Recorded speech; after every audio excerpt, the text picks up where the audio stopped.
My girlfriend said, "Stop trying to fix things. This is just who I am."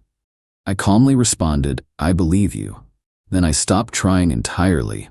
She panicked when she realized that included trying to keep our relationship alive. I, 28 male, need to get this out before I lose my mind. My girlfriend Meredith, 26, and I have been together for 3 years, living together for the last 18 months. What happened 2 weeks ago fundamentally changed how I see everything. We'd been having the same arguments on repeat. She'd leave dishes in the sink for days until they grew mold. She'd promised to help with rent, but somehow always had an emergency that ate up her paycheck. She'd commit to plans, then bail last minute because she wasn't feeling it. Each time I brought these things up, trying to work through them together, she'd get defensive. 2 weeks ago, after she bailed on my work dinner, where I was getting promoted, via text 20 minutes before we were supposed to leave, I finally sat her down. "Meredith, we need to talk about patterns here. This keeps happening and, oh my God, not this again. I told you I had a migraine. You posted Instagram stories at a bar with Kelsey an hour later. So I felt better. Why are you always trying to fix me? To change me?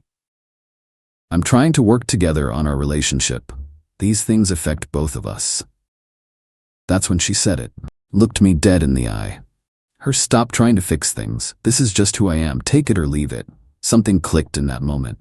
3 years of excuses, broken promises, me always being the one to compromise. I took a breath. Me, "I believe you." Her "good. Finally." Me, "You're right. This is who you are. I'll stop trying to change that." She looked triumphant, went back to scrolling her phone. She had no idea what I'd just decided. I spent that night thinking, if this was who she was, someone who couldn't follow through, who prioritized herself absolutely, who saw any request for partnership as trying to fix her, then I needed to accept that. Fully. The next morning, I started implementing changes. The chores. I stopped doing her dishes. Bought my own set, blue plates, bowls. Used only those. Washed only those. Her moldy dishes stayed in the sink. When she ran out of clean ones, she used paper plates. I stopped picking up her laundry from the bedroom floor. Just stepped over it. The bills. Rent was due the following week. I paid exactly my half to the landlord directly, with a note explaining the situation. Utilities. Set up separate accounts for what I could. Paid exactly 50% of the rest. When she texted asking why the internet was off, I forwarded her the unpaid bill showing her half outstanding. The plans. Stopped including her in anything. Made plans with friends without mentioning them. When she'd find out and ask why she wasn't invited, I'd shrug. Didn't want to pressure you into something you might not feel like doing. The emotional labor. This was the big one. Stopped asking about her day. Stopped reminding her about appointments. Stopped checking if she'd eaten. Stopped initiating any conversations beyond basic roommate logistics. Stopped saying "I love you" first. Stopped planning dates. Stopped buying her little surprise coffees or treats. Stopped caring. The first few days she didn't notice. By day 4, she was confused. Her, "You've been weird lately." Me, "Have I? Just giving you space to be yourself. Okay?" By week 1, the apartment was a disaster on her side. Dishes piled up, laundry everywhere, late notices arriving. I kept my space clean, cooked my own meals, lived my life. She started ordering takeout every meal because she had no clean dishes. Then came the text that made me realize she was starting to catch on. Her, "Can we talk tonight?" About what? Us, sure. That conversation was something. Her, "You haven't said you love me in a week." You haven't either. You always say it first. I'm not trying to change who you are anymore. Remember? If you want to say it, say it. If not, that's who you are. That's not, why are you being like this? Like what? I'm accepting you for who you are. This is what you wanted. I didn't mean you're supposed to. Me. Supposed to what? She couldn't articulate it. Because what she wanted was for me to keep giving 100% while she gave whatever she felt like in the moment. She wanted me to try while telling me to stop trying. Her, "This isn't fair." Me, "What's not fair? I'm respecting your wishes." The real panic started the next day when she checked our shared Google Calendar that I'd always maintained and realized I'd stopped adding anything to it. No dinner plans, no date nights, no reminders about her mom's birthday. Nothing. Her, "Did you delete our calendar?" Me, "No, it's still there." There's nothing on it. I haven't added anything. Feel free to add whatever you want. But you always what? Try to manage your schedule? I'm not doing that anymore. You said that's trying to fix you. She stared at me like I'd grown a second head. The beautiful thing was, I wasn't angry. I wasn't being petty. I was just done. I was matching her energy exactly. Update 1. Holy crap, this blew up. Thanks for all the comments and DMs. Some of you called it things escalated fast. So Meredith had apparently been venting to her friends about how I'd become cold and distant, how I was punishing her for being honest about who she was. Her best friend Kelsey, 28F, decided to stage an intervention at our apartment without telling me. I came home from the gym to find Meredith, Kelsey, and 2 other friends, Jasmine and Brittany, sitting in our living room like some kind of tribunal. Kelsey, we need to talk about your behavior. Loading my gym bag into the washer. My behavior? Meredith told us everything. How you've been emotionally abusing her. I actually laughed. Emotionally abusing her how? Withholding affection. Acting cold. Not doing your share around the house. Not doing my share? I pay my half of everything. Clean up after myself. Handle my own stuff. That's literally my share. But you always did more before. You can't just change the rules. I didn't change any rules. Meredith told me this is who she is and to stop trying to change her. So I stopped. That's manipulation. How? She set a boundary. I'm respecting it. The conversation went in circles. They insisted I was obligated to maintain the previous dynamic. That being in a relationship meant accepting that Meredith was just not good at adulting and picking up the slack. So let me get this straight. She can't do dishes, pay bills on time, keep commitments, or reciprocate emotional effort because that's just who she is, but I'm required to compensate for all of that forever? Yes, that's what love is. No, that's what enabling is. They left in a huff, but not before Kelsey threw out, she has options, you know. Brandon from her work has been very supportive. Good for Brandon. That night, Meredith was fuming. I can't believe you embarrassed me like that. How did I embarrass you? You made me look bad in front of my friends. I answered their questions honestly. If the truth makes you look bad, that's not my problem. God, when did you become such an asshole? Me, I'm not being an asshole. I'm being exactly what you asked for, someone who accepts you as you are without trying to change you. I didn't mean it like this. Then how did you mean it? Again. She couldn't answer. Because she meant she wanted me to accept her lack of effort while maintaining my overcompensation. The next day, she didn't come home. Got a text at 11 p.m., staying at Kelsey's, need space to think. Okay, didn't ask when she'd be back. Didn't ask if she was okay, didn't offer to talk, just okay. She was back the next evening, clearly expecting me to ask where she'd been, to be worried, to fight for us. I was meal prepping in the kitchen, hey. That's it. Hey? What else would you like me to say? I was gone all night. You said you needed space. I gave it to you. You didn't even care where I was. You're an adult. You told me where you were. What's there to care about? She started crying then. Not the manipulative tears I'd seen before when she wanted to end an argument, but real confused tears. This isn't how it's supposed to work. How what's supposed to work? For us, you're supposed to fight for me. Fight for what? You told me who you are. I accepted it. Now I'm living accordingly. But I love you. Do you? Because in 3 weeks, you haven't said it once unless I said it first. You haven't initiated a single conversation about our day. You haven't suggested a single date. You haven't done one thing that suggests you love me beyond saying it when you want something from me. That hit hard. She went to our room. My room, really, since I was the only one who ever cleaned it, and slammed the door. Here's the kicker. While she was at Kelsey's, I'd had time to think. Really think. And I realized something. I wasn't just done trying to fix things. I was done, period. This wasn't salvageable because she didn't want a partner. She wanted a parent with benefits. Started looking at apartments the next day. Found a nice studio closer to my work.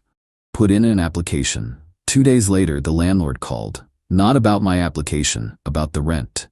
Landlord. Just calling to confirm I'll have the full payment by the 5th? I paid my half already. Meredith should be paying her half separately. Landlord, she said you always pay the full amount. Me, not anymore, we're paying separately now. Landlord, well, the lease requires full payment. If I don't get it, I'll have to start eviction proceedings. Understood. You might want to call Meredith about her half. 20 minutes later, my phone exploded. Texts, calls, voicemails.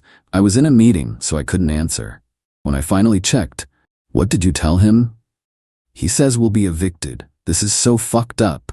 You always pay the rent. I don't have it right now. Please just pay it and I'll pay you back. Answer your phone. This is abusive. You're trying to make me homeless. I texted back once. You have 3 days to figure it out. Maybe ask Brandon from work since he's so supportive. Then I muted the conversation. That evening, she was waiting by the door when I got home. Full panic mode. Her, you have to pay the rent. Me, no, I have to pay my half, which I did. Her, I don't have $750. Sounds like a you problem. Her, where am I supposed to get it? From your job? From your savings? From your parents? From Brandon? I don't know, Meredith. You're an adult. My parents will kill me if they know I can't pay rent. Then I guess you better figure it out.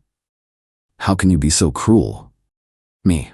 I'm not being cruel. I'm treating you like the independent adult you claim to be. This is who you are, remember? Someone who doesn't need anyone trying to fix their problems. She called her parents. I could hear her in the bedroom, spinning some story about how I was financially abusing her, how I'd suddenly changed all the rules, how she was being victimized. Her dad called me an hour later. Her dad, what's this about you refusing to pay rent? Me? I paid my half. Meredith is responsible for her half. Her dad, that's not how relationships work, son.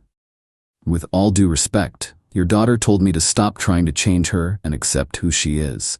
She's someone who struggles with financial responsibility. I've accepted that and adjusted accordingly. So you're going to let her be evicted? I'm going to let her experience the consequences of her choices. She's had 3 years of me covering for her. She told me to stop trying to fix things. This is what that looks like. He hung up on me.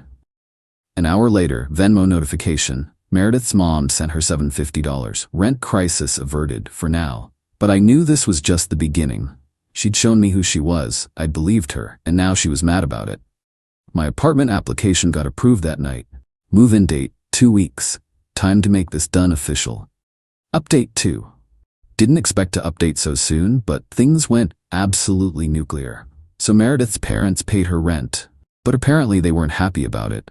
Her mom called her the next morning and, according to the screaming match I could hear through the bedroom door, gave her an ultimatum. Get her act together or move back home.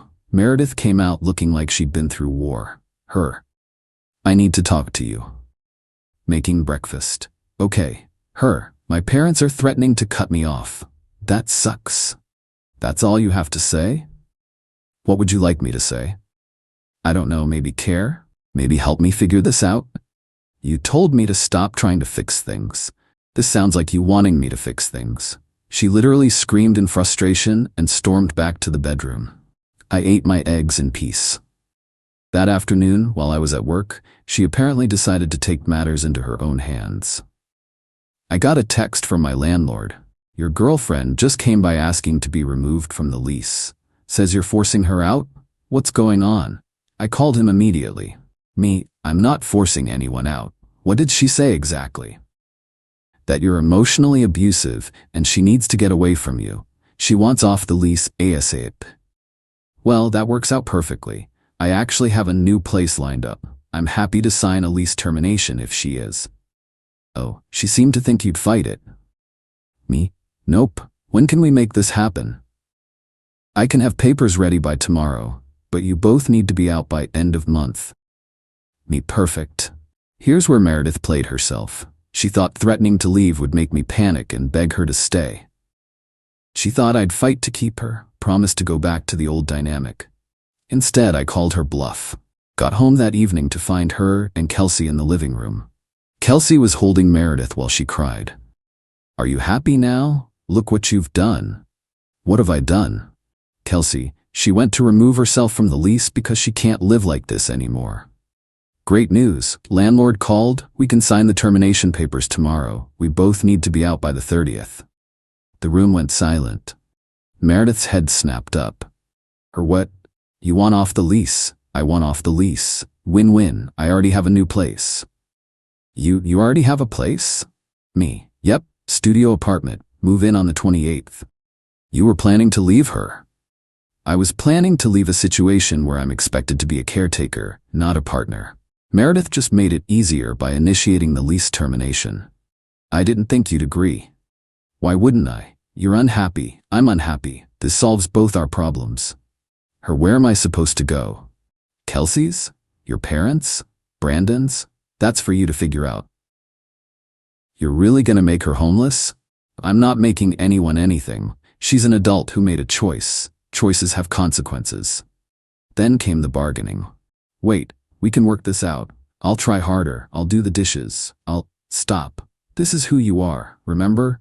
I'm not asking you to change. I'm just choosing not to live with it anymore. But I love you. You love what I do for you. There's a difference. That must have struck a nerve because she went from sad to angry real quick. Hey. Fine, you want to throw away 3 years? Fine, but don't come crawling back when you realize what you've lost. Me. Noted. The next 24 hours were a shit show. She went on social media telling everyone I was kicking her out, that I was abusive, that I was abandoning her. The messages started rolling in. How could you do this to her? She loves you, bro. Work it out. You're really showing your true colors. She deserves better. I didn't respond to any of them. But I did make one post. For everyone concerned about the situation, Meredith requested to be removed from our lease. I agreed. We're both adults making adult choices. That's all there is to it. Then she tried a new tactic. Suddenly, she was the perfect girlfriend. Cooked dinner. Burned spaghetti, but hey, she tried.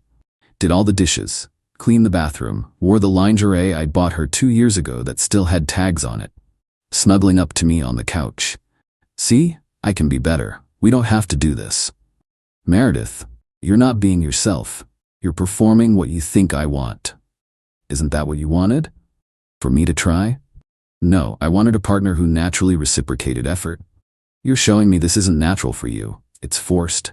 How long could you keep this up? A week? A month?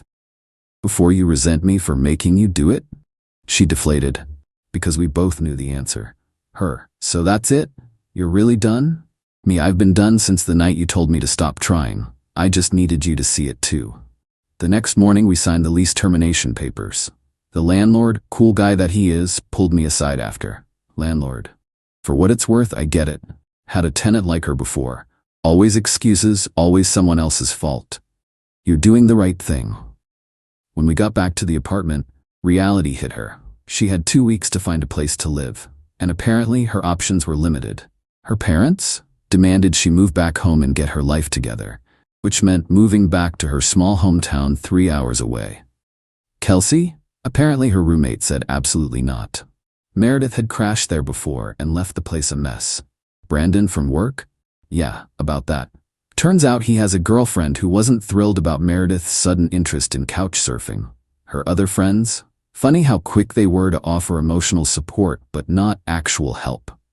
She spent the next 3 days frantically apartment hunting, but with her credit score, which I now know is in the 500s, and no savings for a deposit? Not happening. Her, please, just let me stay here for another month. I'll sleep on the couch. I'll find a place, I promise. Me, no, you have your parents as an option. Take it.